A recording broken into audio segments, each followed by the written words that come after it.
Inspeksi mendadak yang dilakukan anggota DPRD Makassar di sejumlah mal berdasarkan laporan dari warga. Dari hasil sidak ditemukan sejumlah kafe dan resto yang ada di mal menjual minuman beralkohol secara bebas. Penjualan minuman beralkohol ini dinilai telah melanggar Perda Nomor 4 Tahun 2014 tentang pengawasan dan pengendalian pengadaan, peredaran, dan penjualan minuman beralkohol. Minuman beralkohol seharusnya memiliki izin dan dijual di hotel, bar, dan tempat hiburan malam.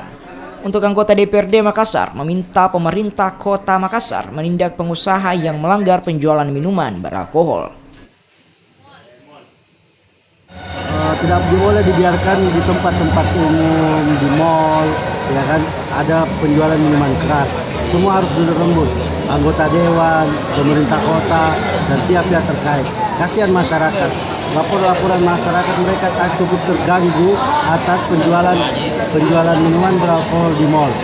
Contoh kasus, misalkan seseorang yang jalan-jalan sama anaknya jalan-jalan ke mal, tiba-tiba lewat di depan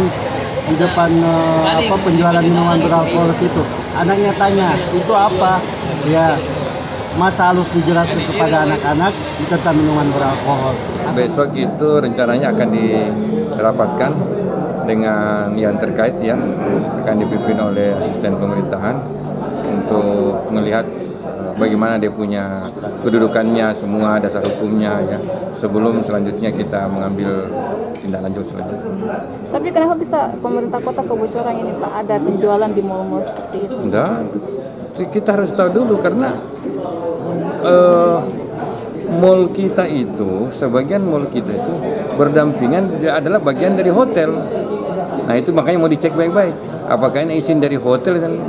Kalau mallnya berdiri sendiri ya memang lain, tapi kalau bagian dari hotel itu lain juga perizinannya.